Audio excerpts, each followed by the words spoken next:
Welcome to Built by Maze. Today we're tackling all the brush that's taken over the yard. I've gone around the property and I picked up all the brush. I loaded it into the garden cart. Now it's time to get rid of it the eco-friendly way. No landfills, no burning.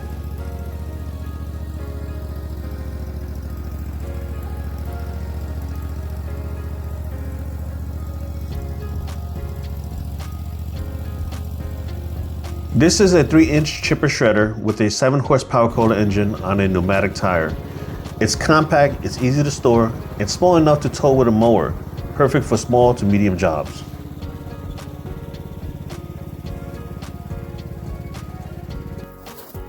Safety first. Make sure you've got your PPE on before starting. I'm wearing long sleeves, pants, and boots for protection, plus my Milwaukee Nitro gloves for a good grip. I've also got my Husqvarna helmet with a metal face shield and ear muffs for hearing protection. And since I like having some background music, I'm using my Jabra Elite wireless earbuds with active noise canceling. It helps blocks the engine noise too.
Bigger branches can be tricky. Curved ones often get stuck, so I have to cut them at the bend with my Milwaukee M18 hatchet pruning saw. The hopper works best for tiny twigs. Anything bigger can clog the cutter or discharge chute. Vines, definitely feed them straight into the chute.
Thanks for watching Built by Maze. Stay tuned for the next project.